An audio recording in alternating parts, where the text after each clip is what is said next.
विद्यार्थियों, आज हम एक नए पाठ का शुभारंभ करने जा रहे हैं जिसका नाम है समास। इस पाठ में हम निम्नलिखित जानकारियों के बारे में पढ़ेंगे। सबसे पहले हम जानेंगे समास की परिभाषा के बारे में, तत्पश्चात समस्त पद के बारे में, समास विग्रह के विषय में और समास कौन कौन से होते हैं, उनके कितने भेद होते हैं, जैसे अव्ययी भाव समास, तत्पुरुष समास, कर्मधारय समास, द्विगु समास और बहुव्रीहि समास, द्वंद्व समास। इन सभी भेदों के बारे में हम विस्तार पूर्वक चर्चा करेंगे। आगे बढ़ते हैं हम इसी चैप्टर में, इसी पाठ के साथ। तो समास की परिभाषा हम सभी पढ़ते हैं। दो या दो से अधिक शब्दों या पदों को मिलाकर एक नए शब्द बनाने की प्रक्रिया को समास कहते हैं। समास का अर्थ होता है, देखिए, समास को अगर दो शब्दों में बांटा जाए तो सम उपसर्ग है और अस धातु है। सम का अर्थ होता है जोड़ना और अस का होता है होना। जब दो या दो से अधिक शब्द जोड़े जाएं तो इसे समास कहते हैं।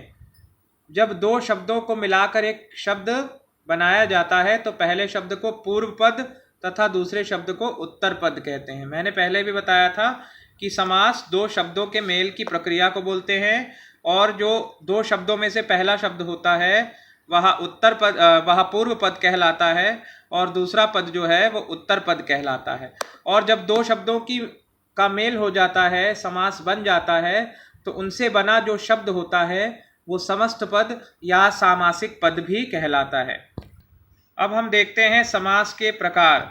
समास के 6 प्रकार होते हैं: तत्पुरुष समास, द्विगु समास, बहुव्रीहि समास, कर्मधारय समास, द्वंद्व समास एवं अव्ययी भाव समास।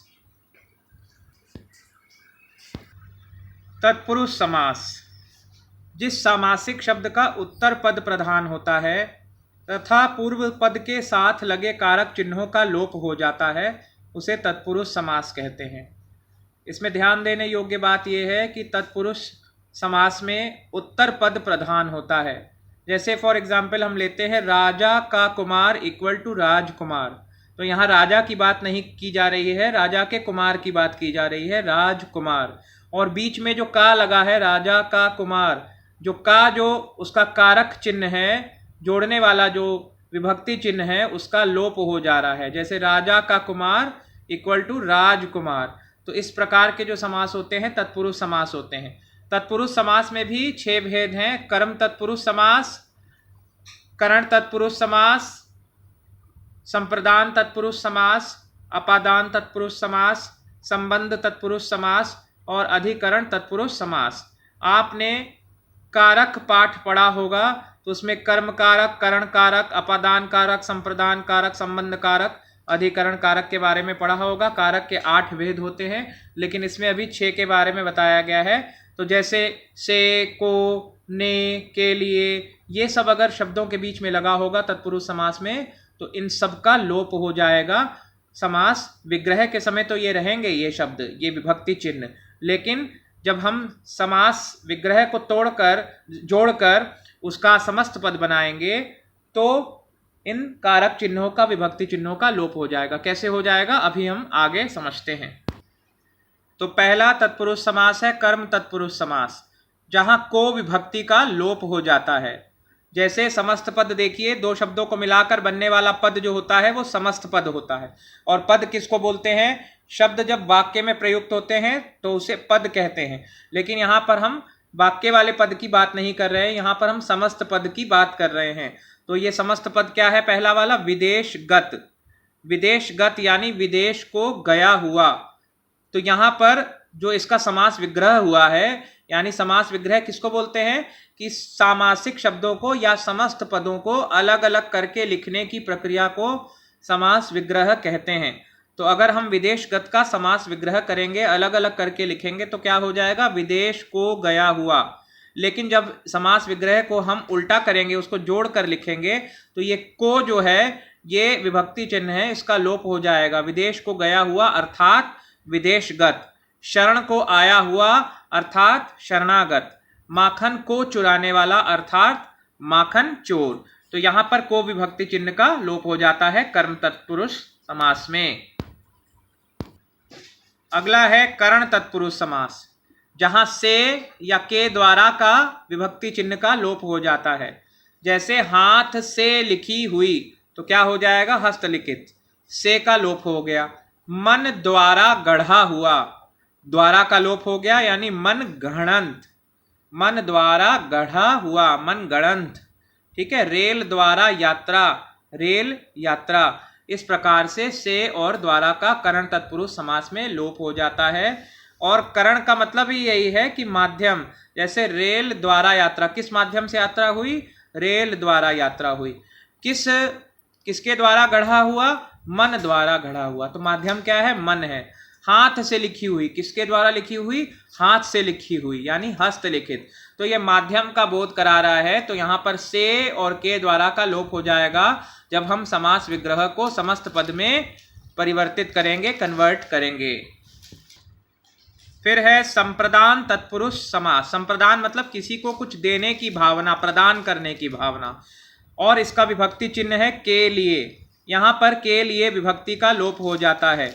जैसे दान के लिए पात्र, तो क्या हो गया? दान पात्र। देश के लिए प्रेम, देश प्रेम। नहाने के लिए घर, तो क्या हो जाएगा? नहान घर हो जाएगा या स्नान घर हो जाएगा? दोनों अपनी अपनी जगह सही हैं। तो यहां पर के लिए विभक्ति चिन्ह का लोप हो जाता है। ठीक। फिर है अपादान तत्पुरुष समास। अपादान मतलब अलग होकर या टूटकर या अलग होने का भाव। तो यहां पर से विभक्ति चिन्ह का लोप हो जा रहा है। यहां पर समस्त पद देखते हैं। धनहीन, यानी धन से हीन, धन से अलग हो गया। ऋण मुक्त, ऋण से मुक्त, यानी ऋण से अलग हो गया। प्रदूषण रहित, प्रदूषण से रहित, यानी ये प्रदूषण से अलग हो गया। तो यहां पर ये जो से विभक्ति चिन्ह है उसका लोप हो जा रहा है। और यहां पर कौन सा भाव उत्पन्न हो रहा है? अलग होने का भाव उत्पन्न हो रहा है। इसलिए इसे अपादान तत्पुरुष समास कहते हैं। और तत्पुरुष समास में उत्तर पद प्रधान होता है। तो यहां पर फिर से हम देख लेते हैं। जैसे एक शब्द ये ले रहे हैं धनहीन, तो यहां पर धन का महत्व नहीं दिखा रहे हैं, हीन का महत्व दिखा रहे हैं, यानी जो व्यक्ति धन से हीन है उसे बोलेंगे धनहीन। ऋण मुक्त, यहां ऋण का महत्व नहीं है, मुक्त का महत्व है, यानी दूसरा पद इसमें प्रधान होता है, उत्तर पद इसमें प्रधान होता है। ऋण मुक्त यानी ऋण से मुक्त, प्रदूषण रहित, प्रदूषण से रहित, आदि आदि बहुत सारे उदाहरण हैं। अब आता है संबंध तत्पुरुष समास। तो ये संबंध तत्पुरुष समास, जैसा नाम वैसा काम, ये संबंध बताता है एक दूसरे के बीच में। इसके विभक्ति चिन्ह होते हैं का, के, की, रा, रे, री। तो यहां पर देखिए जैसे लिखा है राजपुत्र, तो यहां पर राजपुत्र यानी राजा का पुत्र। यहां पे राजा का महत्व नहीं, पुत्र का महत्व है, क्योंकि हम तत्पुरुष समास पढ़ रहे हैं और तत्पुरुष समास में उत्तर पद प्रधान होता है, उत्तर पद की ज्यादा इंपॉर्टेंस होती है। राजपुत्र यानी राजा का पुत्र, देशवासियों यानी देश के वासियों, मातृभक्ति यानी माता की भक्ति, का, के, की। ठीक है। जैसे अगर हम कहते हैं ममेरा भाई, ममेरा, तो ममेरा में रा जो है उसका लोप हो जाएगा, ममेरा मतलब मामा का। ठीक है। तो इस प्रकार से रा, रे, री और का, के, की का विभक्ति चिन्ह का लोप हो जाता है संबंध तत्पुरुष समास में। नेक्स्ट है अधिकरण तत्पुरुष समास। अधिकरण तत्पुरुष समास में हमें स्थान का बोध होता है, अथवा जिस जगह पर हम कार्य कर रहे हैं आधार कौन सा है, बेस कौन सा है, हमारा आधार हमारे स्थान का बोध होता है। जैसे एक वाक्य लेते हैं, नेताजी मंच पर भाषण दे रहे हैं, तो नेताजी कहां पर भाषण दे रहे हैं? मंच पर, तो मंच उनका आधार है। तो यहां पर मंच पर, तो यहां पर जैसे अगर एक हम और एग्जाम्पल लेते हैं, कक्षा में विद्यार्थी पढ़ते हैं, तो यहां पर कहां पढ़ते हैं? कक्षा में पढ़ते हैं, तो यहां पर में इसका विभक्ति चिन्ह है, क्योंकि इसमें स्थान अथवा माध्यम का बोध होता है। अब यहां पर हम ज्यादा अधिक कारक में नहीं जाएंगे। यहां पर देखिए इसमें में और पर विभक्ति चिन्ह का लोप हो जाता है। जैसे लिखा है घुड़सवार, घोड़े पर सवार, तो घोड़े पर सवार उसका समस्त पद क्या बनेगा? घुड़सवार। फिर विग्रह देखते हैं ध्यान में मग्न, तो यहां पर क्या हो जाएगा? ध्यान मग्न। फिर पुरुषों में उत्तम, क्या हो जाएगा? पुरुषोत्तम। हालांकि पुरुषोत्तम जो है वो आपका बहुव्रीहि समास में भी आता है, लेकिन अभी हम इसको केवल अधिकरण तत्पुरुष समास में ही रखते हैं, पुरुषों में उत्तम। तो यहाँ पर में और पर का लोप हो जाता है। अब हम पढ़ते हैं दूसरे समास के बारे में, जिसका नाम है द्विगु समास। द्विगु समास ये एक ऐसा समास है जिसका पूर्व पद यानी पहला पद जो होता है वो संख्या का बोध होता है। लिखा भी है, जिस समास का पूर्व पद संख्यावाची होता है तथा समस्त पद किसी समूह विशेष का बोध कराता है तो उसे द्विगु समास कहते हैं। सबसे पहले इसकी मेन ये जो इसकी पकड़ है वो हमको कहाँ से पता चलती है कि इसका पूर्व पद संख्यावाची होता है। जैसे चौराहा, तिराहा, पंचवटी आदि आदि। पहले हम एग्जाम्पल देख लेते हैं। जैसे लिखा है इसमें एग्जाम्पल में नवरत्न। नवरत्न का मतलब 9 रत्नों का समूह। चौराहा 4 राहों का समूह। त्रिभुवन 3 भुवनों का समूह, 3 लोकों का समूह।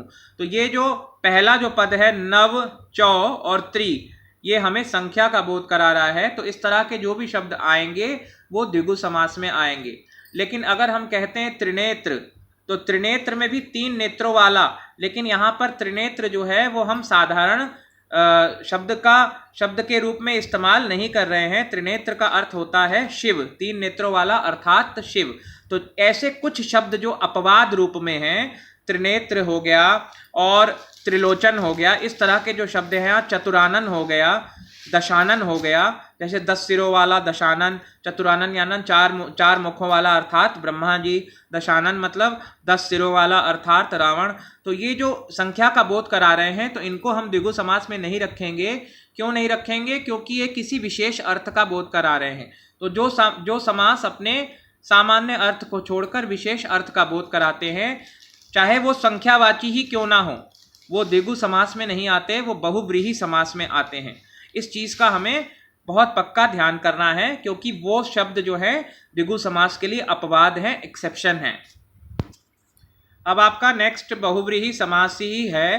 तो बहुव्रीहि समास में मैंने आपको पहले ही बताया कि जो समास अपने सामान्य अर्थ को छोड़कर विशेष अर्थ का बोध कराते हैं वे बहुव्रीहि समास कहलाते हैं।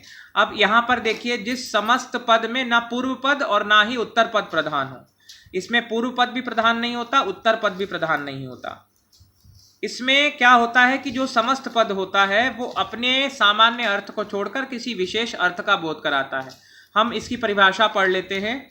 जिस समस्त पद में ना पूर्व पद और ना ही उत्तर पद प्रधान हो, अपितु समस्त पद के रूप में अन्य पद की ही प्रधानता हो, अन्य पद की ही यानी किसी विशेष अर्थ की विशेष पद की प्रधानता हो, वहाँ बहुव्रीहि समास होता है। इसमें विग्रह के अंत में वाला, जिसके, जिसका इत्यादि शब्द प्रयुक्त होते हैं। जैसे उदाहरण देखते हैं, दशानन 10 सिर हैं जिसके, या 10 हैं सिर जिसके अर्थात रावण। फिर हम देखते हैं चक्रधर, चक्रधर यानी चक्र को धारण करने वाला अर्थात विष्णु। नीलकंठ, नीला है गला जिसका या कंठ जिसका अर्थात शिव। तो ये जो समास होते हैं ये अपने सामान्य अर्थ को छोड़कर विशेष अर्थ का बोध कराते हैं। अब देखिए, जैसे इसमें लिखा है दशानन, तो हमारे दिमाग में आएगा दशानन तो पहला पद जो है इसका संख्यावाची है, तो इसे हम द्विगु समास में लिख देंगे। नहीं, द्विगु समास में ये लिखने लायक नहीं है, क्योंकि ये विशेष अर्थ का बोध करा रहा है। इसे हम द्विगु समास में ना लिखकर बहुव्रीहि समास में लिखेंगे तो अधिक उचित होगा। अगला समास है कर्मधारय समास। तो इस कर्मधारय समास में मैं सबसे पहले आपको बता देना चाहता हूं, आप अपने माइंड में नोट कर लीजिए कि कर्मधारय समास जो है वो ऐसा समास है जिसमें विशेषण विशेष्य अथवा उपमेय उपमान का संबंध होता है। यानी एक शब्द विशेषण होगा और एक विशेष्य होगा, या उपमान या उपमेय होगा। उपमान किसे कहते हैं? जिसके साथ तुलना की जाती है। और उपमेय किसे कहा जाता है? जिसकी तुलना की जाती है। और इसमें उत्तर पद प्रधान होता है। तो जिस समास के दोनों पदों में विशेषण विशेष्य या उपमेय उपमान का संबंध होता है और उत्तर पद प्रधान होता है, उसे कर्मधारय समास कहते हैं। अब हम इसके उदाहरण के बारे में पढ़ लेते हैं। सबसे पहले हम एक बार अवलोकन करते हैं कि विशेषण किसे कहते हैं। तो संज्ञा या सर्वनाम की विशेषता बताने वाले शब्द विशेषण कहलाते हैं। और विशेष्य किसे कहते हैं? जिनकी विशेषता बताई जाती है, यानी जिन शब्दों की विशेषता बताई जाती है उन्हें विशेष्य कहते हैं। उदाहरण देखते हैं, नीला आसमान। तो यहाँ नीला क्या है? विशेषण है। आसमान क्या है? विशेष्य है। तो यहाँ पर नीला आसमान, यानी जो नीला है वो विशेषण हो गया, आसमान क्या हो गया? विशेषण हो गया। उपमेय किसे कहते हैं? जिस व्यक्ति या वस्तु की तुलना की जाती है या समानता बताई जाती है उसे उपमेय कहते हैं। उपमान मतलब जिस व्यक्ति या वस्तु के साथ उपमेय की समानता या तुलना की जाती है उसे उपमान कहते हैं। जैसे उदाहरण देखते हैं, सीता का मुख चंद्रमा के समान है। तो यहाँ पर चंद्रमा क्या हो गया? उपमान हो गया, क्योंकि सीता के मुख की तुलना किससे की जा रही है? चंद्रमा से की जा रही है। तो जिससे तुलना की जा रही है वो उपमान होता है, और जिसकी तुलना की जाती है वह उपमेय होता है। तो सीता का मुख उपमेय हो गया, चंद्रमा उपमान हो गया। तो इस प्रकार से इस कर्मधारय समास में विशेषण विशेष्य अथवा उपमेय उपमान के संबंध होते हैं। उदाहरण द्वारा हम देख लेते हैं। यहाँ समस्त पद देखते हैं। पुरुषोत्तम यानी पुरुषों में है जो उत्तम, यानी पुरुष कैसा है? वो उत्तम है। तो उत्तम क्या हो गया? उसका विशेषण हो गया। पुरुष क्या हो गया? विशेष्य हो गया। अब यहाँ पर पीतांबर, पीला है जो अंबर, अंबर का मतलब वस्त्र होता है। पीला है जो अंबर, यानी अंबर कैसा है? पीला, पीला विशेषण है और अंबर जो है वस्त्र है। तो पीला है जो अंबर, अगर इसका विग्रह इस प्रकार से करते हैं तो वो कर्मधारय समास में आएगा। अगर हम लिखते हैं पीला है अंबर जिसका, अर्थात विष्णु, तो वह समास जो है वो बहुव्रीहि समास में आएगा। ये ध्यान देने की बात है। तो दोनों में ये आ सकता है, लेकिन समास विग्रह के आधार पर हम इसको बांट सकते हैं। अगला समस्त पद हम देखते हैं। महात्मा, महान है जो आत्मा, मतलब जो आत्मा कैसी है? वो महान है। उसकी विशेषता कैसी है? महानता वाली विशेषता है। इसलिए ये ऐसे शब्द जो विशेषण और विशेष्य का संबंध बताते हैं वे कर्मधारय समास में आएंगे। फिर हम उपमेय उपमान को भी समझ लेते हैं कि इनका संबंध कैसे होता है। जैसे मृग लोचन, यानी हिरण के समान आंख। मृग का अर्थ होता है हिरण और लोचन का अर्थ होता है आंख या नेत्र। तो मृग लोचन यानी हिरण के समान आंख। यहाँ पर उपमान और उपमेय दोनों एक साथ मिल गए हैं। जैसे मृग लोचन, लोचन क्या हो गया? ये उपमेय हो गया। लोचन की तुलना किससे की जा रही है? मृग से की जा रही है। तो मृग क्या हो गया? उपमान हो गया। इसलिए मृग लोचन यानी हिरण के समान आंख। तो ये कैसे हो जाएगा? उपमेय उपमान का संबंध हो जाएगा और इस प्रकार के शब्द कर्मधारय समास में आ जाएंगे। अगला शब्द हम देखते हैं नर सिंह, यानी नर के समान सिंह। तो यहाँ पर नर क्या है और सिंह क्या है? नर की तुलना किससे की जा रही है? सिंह से। तो सिंह क्या है? उपमान है, और नर क्या है? वह उपमेय है। तो नर सिंह यानी नर के समान सिंह। फिर है संसार सागर। संसार कैसा है? सागर के जैसा है, संसार रूपी सागर। तो संसार की तुलना सागर से की जा रही है। सागर उपमान है और संसार जो है वह उपमेय है। इसलिए ऐसे शब्द जो उपमेय उपमान का संबंध ज्ञात कराएंगे अथवा विशेषण विशेष्य का संबंध ज्ञात कराएंगे दोनों पदों के मध्य, तो ऐसे शब्द कर्मधारय समास के अंतर्गत ही रखे जाने चाहिए। अब बच्चों हम आते हैं अगले समास की ओर, जिसका नाम है द्वंद्व समास। इसमें खास बात यह है कि इसमें पूर्व पद और उत्तर पद दोनों एक जैसे होते हैं और दोनों प्रधान होते हैं। जैसे माता पिता, यहाँ पर माँ भी बड़ी नहीं हो सकती, पिता भी बड़ी नहीं हो सकते, यानी माँ और पिता दोनों बराबर हो गए। भाई बहन, लाभ हानि।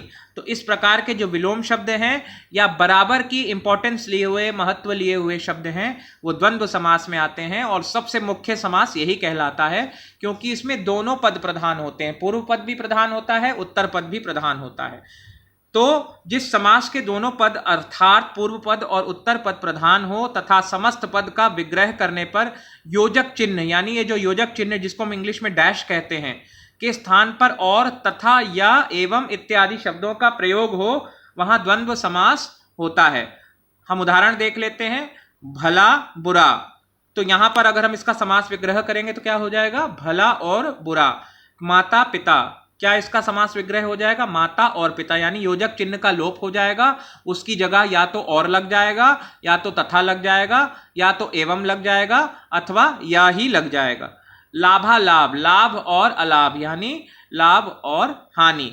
ठीक है, फिर और एग्जाम्पल ले लेते हैं हम, जैसे चाय या कॉफी, जन्म और मृत्यु।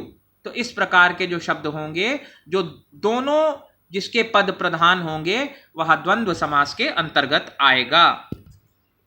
आखिर में आपका आता है अव्ययी भाव समास। अव्ययी भाव, अव्ययी शब्द जो है अव्यय से बना है, और अव्यय का मतलब अविकारी। अविकारी का अर्थ होता है अपरिवर्तनशील, जिसके लिंग वचन काल कारक आदि में कोई परिवर्तन नहीं होता, वह शब्द अव्यय शब्द कहलाता है। और अव्यय शब्द कौन कौन से हैं? जैसे समुच्चय बोधक शब्द हो गए, और विस्मयादि बोधक हो गए, निपात हो गए, संबंध बोधक शब्द हो गए।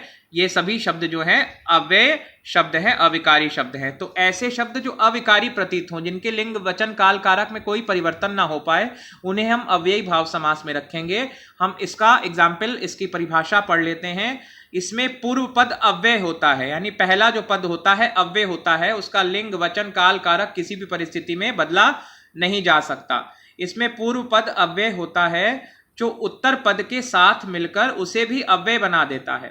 जैसे प्रतिदिन, तो प्रति जो शब्द है वो अव्यय है, प्रति का कोई लिंग वचन काल कारक नहीं बदला जा सकता। और दिन, दिन जो है वो उत्तर पद है, तो हमें पहले पद पर ध्यान देना है। तो यहां पर अव्ययी भाव समास में पहला पद प्रधान होता है, इसको आप नोट कर सकते हैं। प्रतिदिन, तो यानी प्रतिदिन यानी हर दिन, तो प्रति जो है वो अव्ययी शब्द है, उसके साथ दिन जुड़ जाएगा तो क्या हो जाएगा? प्रतिदिन। फिर है यथाशक्ति। यथा भी एक अव्ययी शब्द है, जिसका कोई भी लिंग वचन काल कारक बदला नहीं जा सकता। तो यथाशक्ति यानी यथा प्लस शक्ति, अगर इसको हम एक साथ करके समस्त पद के रूप में लिखना चाहेंगे तो क्या हो जाएगा? यथाशक्ति।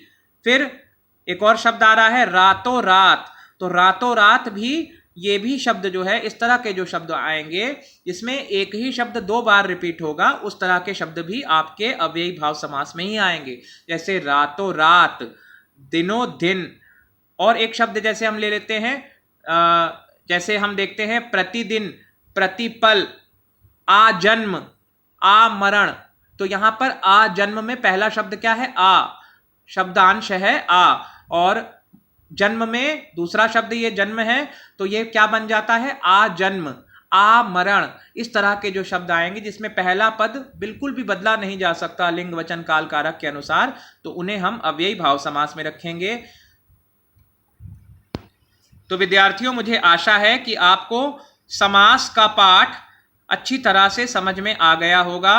तो समास किसे कहते हैं, और समस्त पद किसे कहते हैं, उत्तर पद या पूर्व पद किसे कहते हैं, समास के कितने भेद हैं, आशा करता हूं कि आपको समझ आ जाएगा। इस वीडियो को आप बार बार देखिए और अच्छी तरह से समझने का प्रयास कीजिए। धन्यवाद।